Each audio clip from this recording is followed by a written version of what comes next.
Hey guys, PJ here with Exotic Car Hacks, and today is a very sad day because we are having to say goodbye to this incredible 600LT, and it has been a really good time with this car because this has honestly been my favorite project today. And as you can see, the white Anarchy wheels, the carbon fiber everywhere, the beautiful pastel brake calipers. It's just a beautiful car, and unfortunately, the time has come to say goodbye because we hack cars. Now, I don't know how to tell you this, but I really didn't do that great of a hack here with this other McLaren. And this is actually funny because I was going to bring this up that, you know, a lot of times you see me talking about these hacks, but a lot of times you also hear me talking about the best part of these hacks, which is, you know, the money aspect. And one of the things that you may have noticed if you follow me for a while is that I really don't do that well with McLarens, no matter how many times I try to hack them, no matter what they are, 570S, 720S.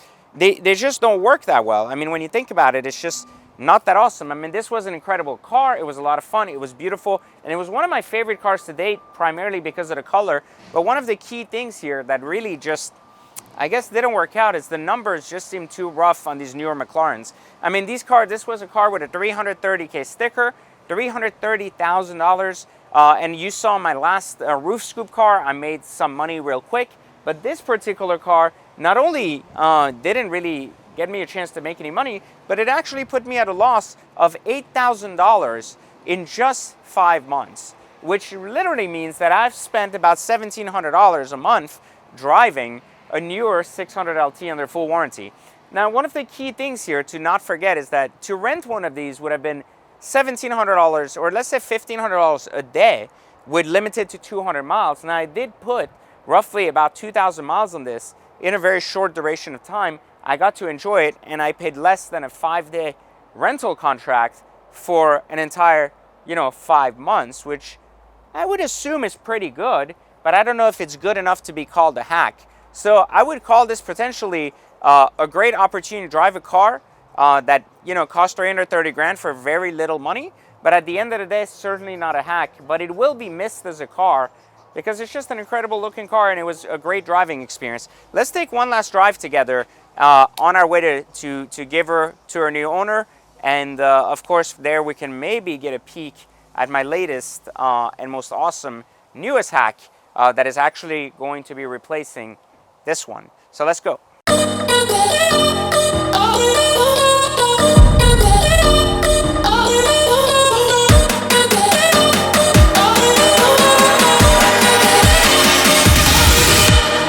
All right, guys, so here, I promised you a preview. I threw this little clip in there just to kind of take a look and show you. And I want you to guess what I'm going to drive next. So could it be this 720S? How about this white Dawn? That looks good, right? We should probably get one of those at some point. Or maybe we should buy this one. Or how about a 458 Spider? That's kind of old, though, right? 720s, or, I love that. That's definitely coming with me. That's definitely coming with me, I promise you. This one, this is going to be mine very, very soon, but maybe not right now. Which other one could it be? So, how about this? Nah, we all know this is for poor people, right? Whoever buys this can't afford a turbo. You don't buy this unless you can't afford a turbo. This is so fucked up. Well, how about this? But, they say they got Ferrari, but they got Ferrari California. Everybody knows this for girls. Or could it be this one? Another Aventador. I don't know. Well, you guys tell me. So go into the comments and let me know, what do you think my next car should be? Right now, go into the comments and write down, what should my next hack attempt to be? All right, so here we are on a final drive with the 600LT. And honestly, I can tell you, from a driving experience, this has really been one of the best fucking cars on the market. Now, you got to start asking yourself why, because, a lot of times you hear people criticize the base models like the 570S, and then you're like, they praise the higher end models. You saw that with the Huracan. I hated the Huracan. I thought it was one of the worst cars ever built, quality-wise. But I thought the Performante was not only one of the best exotics ever built, but single-handedly the best Lamborghini ever built. So, when you put that together, right, you start really wondering, like, how is it possible that a Huracan is so bad, but yet a Performante is so good? And one of the things with the McLaren was that I never actually dissed the 570S. I always said it was one of the best McLaren platforms to ever come out. I think much better than the 650, much better than 720. And while, yeah, I agree the 720 is faster, we're not debating speed here. We're saying what is a better platform. And I felt that the 570 was such a driver-focused platform, it was phenomenal. And so when the 600LT came out, I was pretty excited because it was a better version of what was already good instead of a revised version of something that didn't work, like what Lamborghini did. So one of the things that I love is that the fact that this car is a more brutal, visceral experience of a great product, which was a more usable version, the 570S.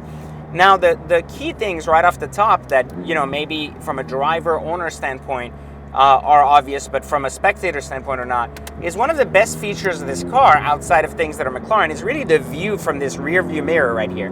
You see, the view is so awesome because you have full view on the exhaust system and the rear wing. And one of the things you don't usually hear people talk about is when you gun it, you see the flames kick up and you see the heat kicking up, so your entire rear view gets really blurry. And while that's not effective, it's just a really, really cool feature that you don't expect. And I think that's just so cool and so awesome of an experience. The other thing is the shifts in this are brutal. Like, one of the key things that happens when you gun it, you go really fast, and then when you shift, you feel every gear just like a stick shift. And while you may think like, well, dual clutches are fast, whatever, this one still has that brutal and exciting Corsa level shifting you get with the Lamborghini single clutch. But in race mode, you're okay with that. It's only in like drive mode that it's annoying, and you don't have to have it in drive mode. You only have it at high revs, which again makes it really cool. Another cool feature that a lot of people aren't talking about. And that's amplified and glorified by these seats, which are both the best and the worst thing of this car. The center seats are extremely experience-driven. They're extremely comfortable once you're in them. They're extremely rigid, so you feel every shift with aggression. And in addition to that, you get really a design that is beautiful from a seat standpoint, because even inside the car, when you're looking at it from the outside, you get this view on the inside of the car that is unbelievable, beautiful. So, you know, I think the seats are worth the 30 grand. The only issue is if you plan to drive this car more than once or twice a week. If you plan to drive it on an ongoing basis, it's a little bit of an issue. Now, why? Simply because if you drive it on an ongoing basis, then the issue you run into is that it's extremely uncomfortable to get in and out. It literally took me 3 minutes, that's why we didn't put it on tape, to get in with this suit so I don't rip my suit. It just requires a level of comfort getting in and out that just isn't really useful. And while the experience is great in the car, it's just really a difficult car to get to enjoy with friends, unless your friends are other guys who just want to be in a race car at this time. So, you know, definitely an incredible driving car, an incredible performance car, and an incredible car to put in the garage. Not so incredible as an all-around exotic, which is what brings me back to the Performante versus the 600LT.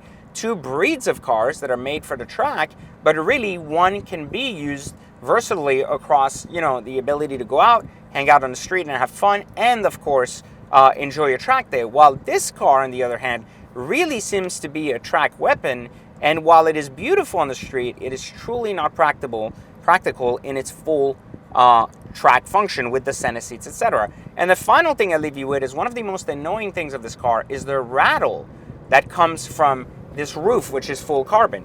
There's elements of this roof that just aren't isolated well in the cabin. And while you lack storage for just about everything, because you don't have a glove compartment, you don't really have side pockets like on the 570, and you just have this central, you know, very tiny little compartment. You can't even put a gun anywhere, and the entire floor has no carpet. So it's like you can't even put your gun on the floor or tape it somewhere. It's just really bizarre. So like I said, from a usability standpoint, it's very, very inconvenient. And so if you were to buy a 600LT, I wouldn't advise you to do so if it was your only exotic. On the other hand, if you were going to buy a Performante, I would tell you to go for it because it's just all around spectacular. So for that reason, do I think the 600LT is an incredible car? Yes. Do I think it is the most incredible driver's car for the 300K range? No.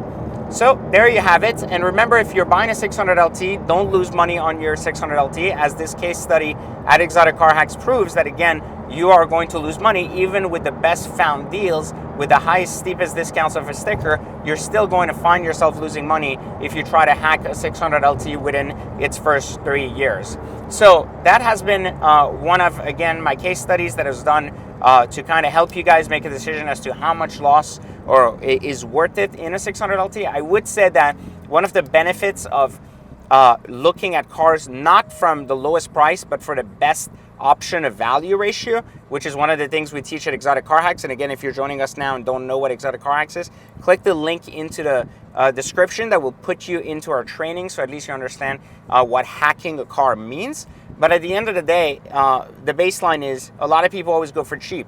And you can buy a 600LT base for like 210, 220K, but those cars don't sell, so you're better off buying the right fully loaded car, because it really comes down to the ratio off of sticker more than it comes down to the price paid for the car, which is why this car sold at a record high compared to what market is, based on the color and the fact that it's an all carbon option car.